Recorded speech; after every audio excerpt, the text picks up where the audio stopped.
Hello दोस्तों, राधे राधे, हर हर महादेव। कैसे हैं आप लोग? मेरे यूट्यूब चैनल में आपका स्वागत है।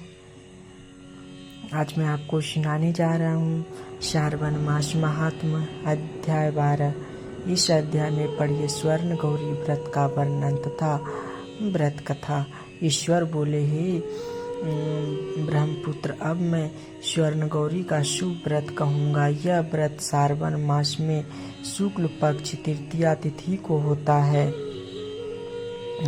इस दिन प्रातः काल स्नान करके नित्य कर्म करने के बाद संकल्प करे और 16 उपचारों से पार्वती तथा शंकर जी का पूजा करे। इसके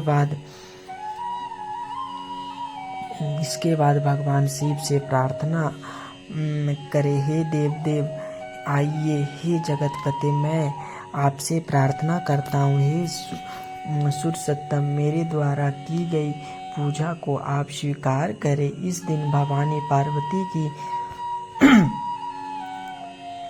प्रसन्नता और व्रत की पूर्णता के लिए दंपतियों को 16 वायन प्रदान करें और द्विश्रेष्ठ की प्रसन्नता के लिए यह वायन प्रदान करता हूँ, ऐसा कहे। चावल के चूर्ण के 16 पकवान से 16 बांस की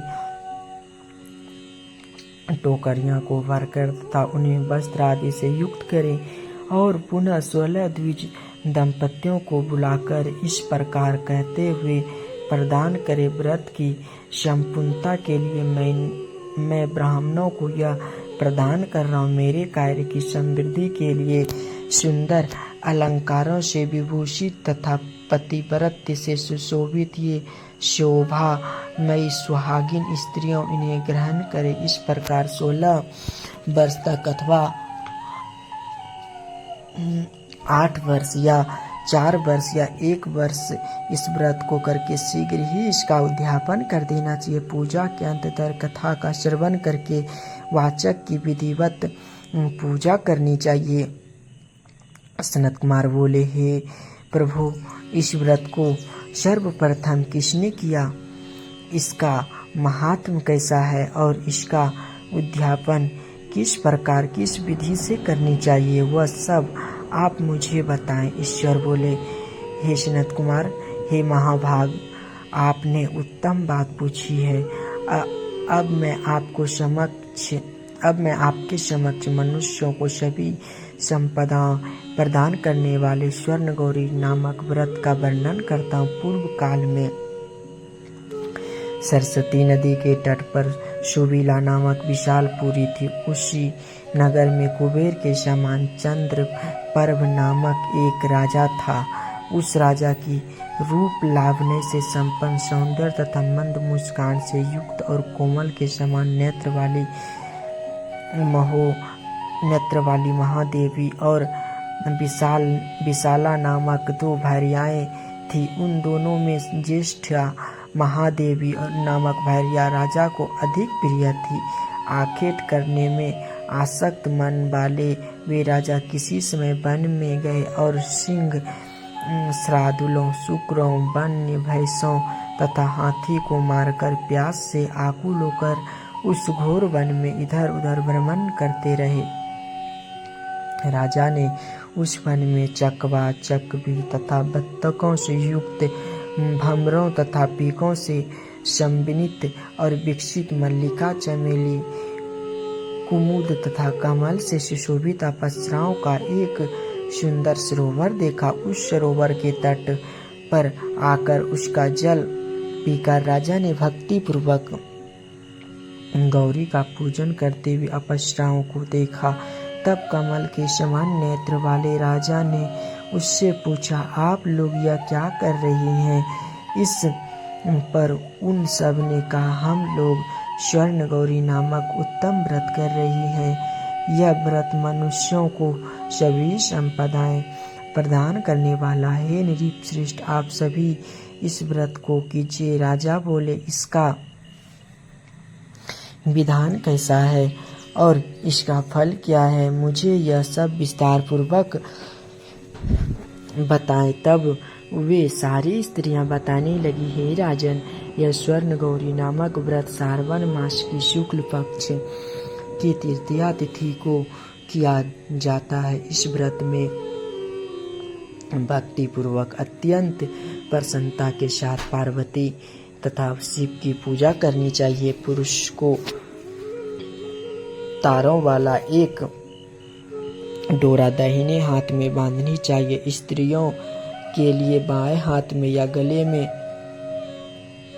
डोरों को बांधना चाहिए। यह सब सुनने के बाद संयत चित्त वाले राजा ने भी इस व्रत को संपन्न करके 16 धागों से युक्त डोरे को अपने दाहिने हाथ में बांध लिया।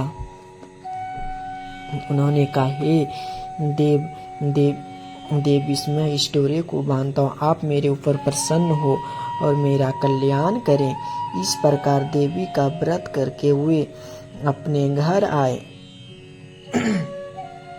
राजा के हाथ में डोरा देखकर ज्येष्ठ रानी महादेवी ने पूछा और सारी बात सुनकर वह राजा के ऊपर अत्यंत कुपित हो उठी। राजा ने कहा, ऐसा मत करो। लेकिन रानी ने उस डोरे को तोड़कर बाहर एक सूखे पेड़ के ऊपर फेंक दिया। उस डोरे के स्पर्श मात्र से वह वृक्ष पल्लवों से युक्त हो गया।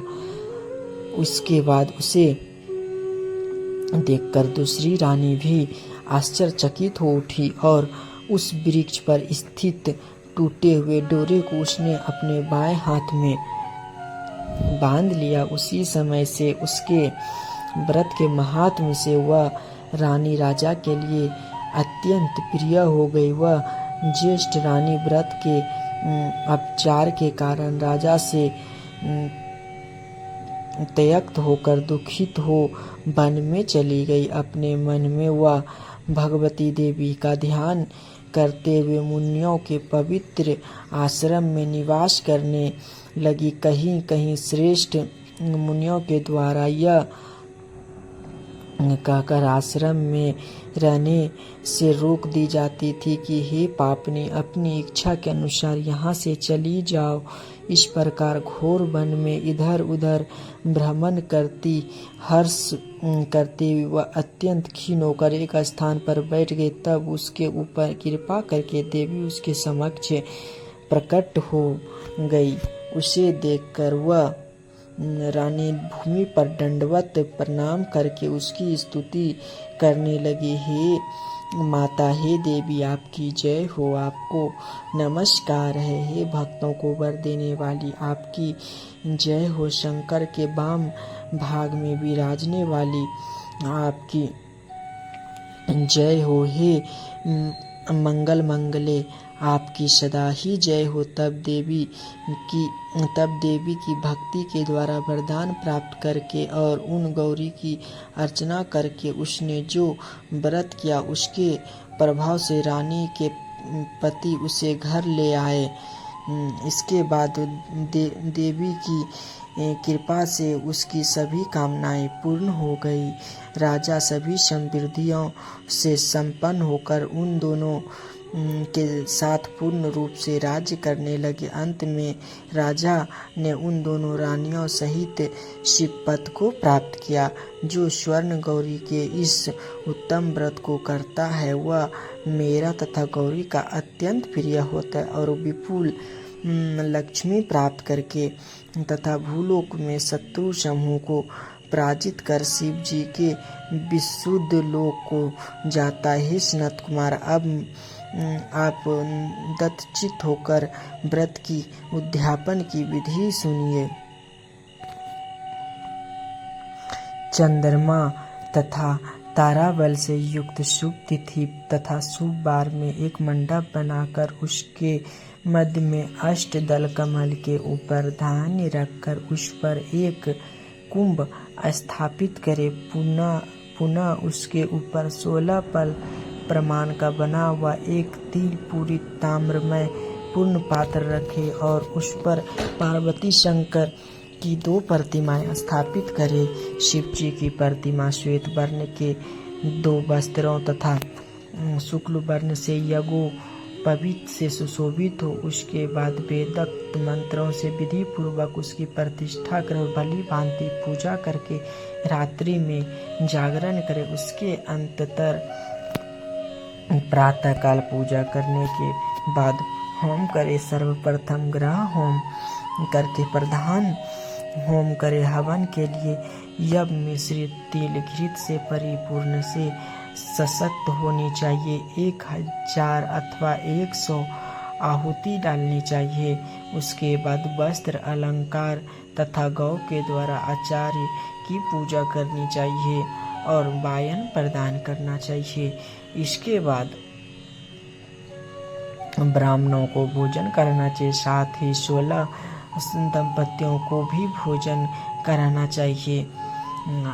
अपने द्रव्य सामर्थ्य के अनुसार उन्हें भूयसी दक्षिणा देनी चाहिए। अंत में हर्षोल्लास से युक्त होकर बंधुजन के साथ स्वयं भी भोजन करना चाहिए।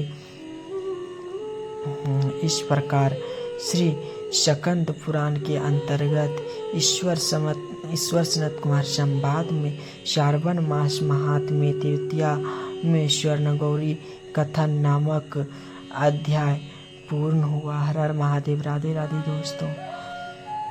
कमेंट बॉक्स में हर हर महादेव जरूर लिखिएगा और मेरे चैनल को सब्सक्राइब कर दीजिएगा और जो भी भूल चूक गलती हुई मुझे माफ़ कीजिएगा।